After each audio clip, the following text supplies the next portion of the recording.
ರಾಜೀನಾಮೆ ಕೊಡಬೇಕು ಅಂತ ಆಗ್ರಹಿಸ್ತಾ ಇದೆ. ಈಗ ಕಾಲು ತುಳಿತದ ಪ್ರಕರಣದ ಪ್ರಯುಕ್ತ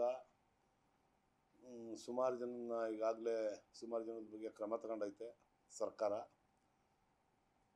ಮತ್ತು ಇಮಿಡಿಯೇಟಾಗಿ ಆ ವಿಜಯೋತ್ಸವ ಆಚರಣೆ ಮಾಡಬೇಕು ಅಂತ ಅನ್ನೋದು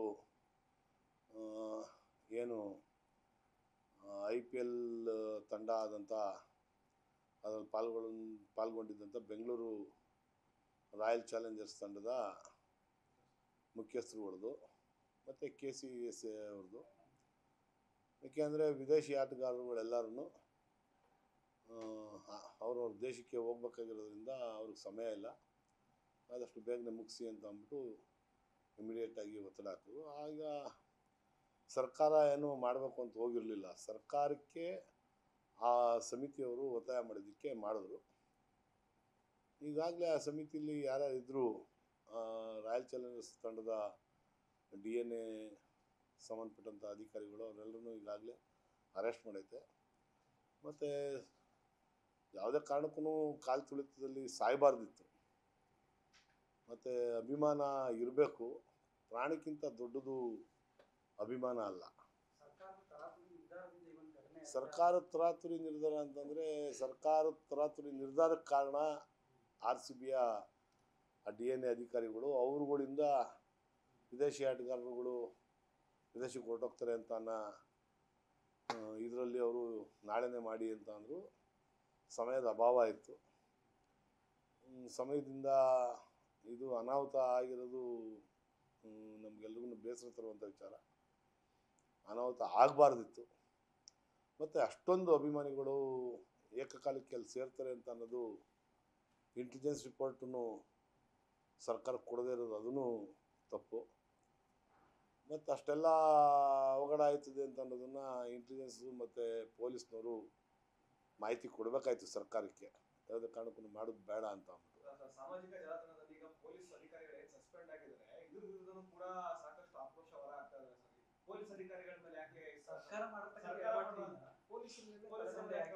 ಸರ್ಕಾರ ಮಾಡಿದ ಎಡವಟ್ಟು ಅಂತ ಅಂದರೆ ಸುವ್ಯವಸ್ಥೆ ಕಾಪಾಡಬೇಕಾಗಿದ್ದು ಪೊಲೀಸ್ದು.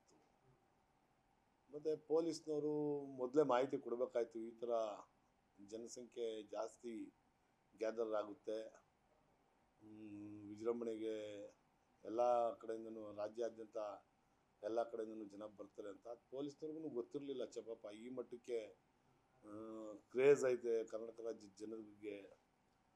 ಮತ್ತು RCB ಬಗ್ಗೆ ಇಷ್ಟೊಂದು ಒಲವೈತೆ, RCB ಪ್ಲೇಯರ್ಸ್ಗಳನ್ನ ನೋಡೋದಕ್ಕೆ ಇಷ್ಟೊಂದು ಪ್ರೀತಿಯಿಂದ ಜನ ಬರ್ತಾರೆ ಎಲ್ಲ ಕಡೆಯಿಂದನೂ ಅಂತ ಅನ್ನೋದು ಅವ್ರಿಗೂ ಅದ್ರ ಬಗ್ಗೆ ಕೊರತೆ ಇದ್ದಿದ್ದರಿಂದ ಈ ಅನಾಹುತ ಆಗೈತೆ.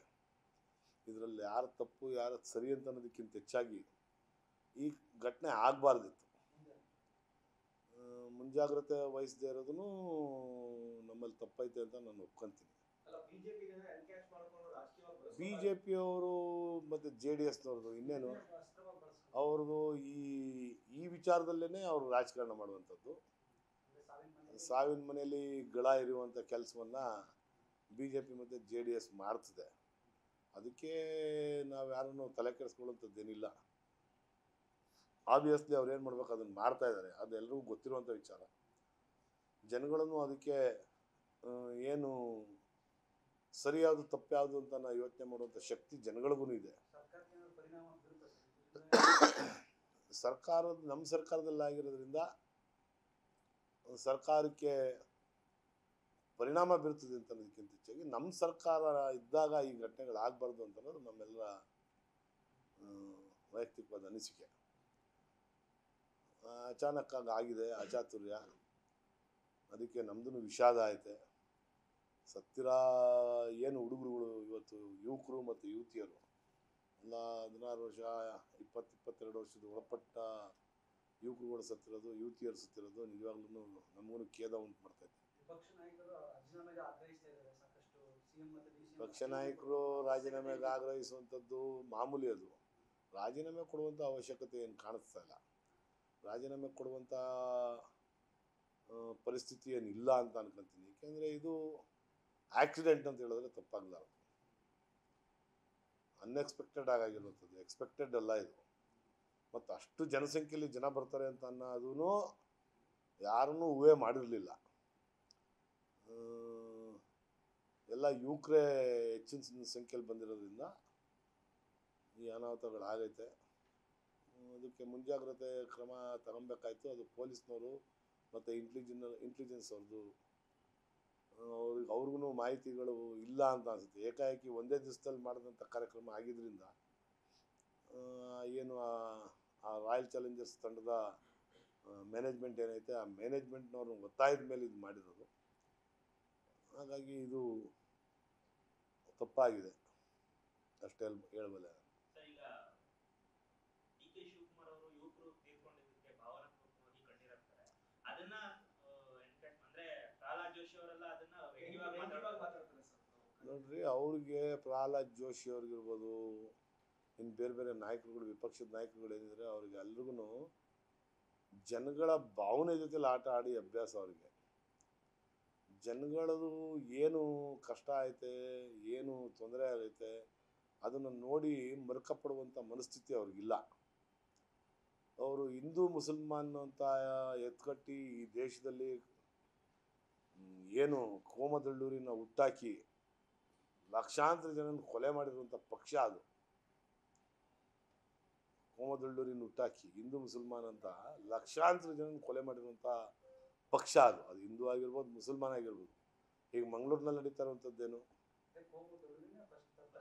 ಅವರು ಹಾಗಾಗಿ ಅವ್ರಿಗೆ ಯಾರು ಸತ್ರೂ ಅವ್ರಿಗೆ ದುಃಖ ಬರೋಲ್ಲ, ಯಾರು ಏನಾದ್ರೂ ಅವ್ರಿಗೆ ಯಾವುದೇ ಥರವಾದ ಯೋಚನೆ ಇಲ್ಲ. ಅವ್ರದ್ದೇನೆಂದರೆ ಅವ್ರು ಬೇಳೆಕಾಳು ಬೇಯಬೇಕು. ಅವ್ರು ರಾಜಕಾರಣವಾಗಿ ಅವರು ಅಧಿಕಾರಕ್ಕೆ ಬರೋದಕ್ಕೆ ಏನು ಬೇಕಾದ್ರೂ ಮಾಡ್ತಾರೆ. ಅವರು ಆ ಥರ ಮನಸ್ಥಿತಿ ಇರುವಂಥವ್ರು. ನಮ್ಮವ್ರನ್ನು ಎಲ್ಲರನ್ನು ಪ್ರಶ್ನೆ ಮಾಡ್ಬೋದು. ಇದರಲ್ಲಿ ಏನು ಪ್ರಯಾಗ್ರಾಜಲ್ಲಾಗಿದ್ದೇನು ಕುಂಭಮೇಳದಲ್ಲಿ, ಅದನ್ನೆಲ್ಲವನ್ನು ನಮ್ಮವ್ರು ಯಾರನ್ನು ಜಾಸ್ತಿ ಪ್ರಶ್ನೆ ಮಾಡೋಕ್ಕೆ ಹೋಗಿ ನಮ್ಮವ್ರು ಯಾರು, ನಮ್ಮ ಡಿ.ಕೆ. ಶಿವಕುಮಾರ್ ಅವ್ರು ಇರ್ಬೋದು, ಸಿದ್ದರಾಮಯ್ಯನವ್ರು ಇರ್ಬೋದು, ಯಾರನ್ನು ಪ್ರಶ್ನೆ ಮಾಡಲಿಲ್ಲಪ್ಪ. ಅದನ್ನು ಇದು ಅವ್ರ ಮನಸ್ಥಿತಿ ಏನು ಅನ್ನೋದನ್ನ ಅರ್ಥ ಮಾಡ್ಕೊಳ್ಳೋಂಗಾಗುತ್ತೆ. ಏನು ಯುವಕರು ಸತ್ತವ್ರೆ, ಅವ್ರ ಬಗ್ಗೆ ಮರ್ಕ ಇಲ್ಲ, ಅವ್ರ ಬಗ್ಗೆ ಸಹಾನುಭೂತಿ ಇಲ್ಲ. ಅವರಲ್ಲಿ ಸತ್ತೋದ್ರು, ನಿಮ್ಮಿಂದ ಆಗೋಯ್ತು, ನೀವು ರಾಜೀನಾಮೆ ಕೊಡಿ, ಅದರಲ್ಲೂ ರಾಜಕಾರಣ ಮಾಡುವಂಥದ್ದು ಅವರು. ಅದು ಬಿಟ್ಟು ಬೇರೆ ಇನ್ಯಾವುದೇ ಥರವಾದ ಯೋಚನೆ ಅವ್ರ ಮನಸ್ಸಿನಲ್ಲಿಲ್ಲ. ಅವ್ರ ಮನಸ್ಥಿತಿನೇ ಅದು. ಅದಕ್ಕೆ ನಾವು ತಲೆ ಕೆಡಿಸ್ಕೊಳ್ಳೋಕ್ಕೂ ಆಗೋದಿಲ್ಲ. ನ್ಯೂಸ್ ಫಸ್ಟ್, ನಿರ್ಭೀತಿಯಿಂದ ನಿಮ್ಮ ಪರವಾಗಿ.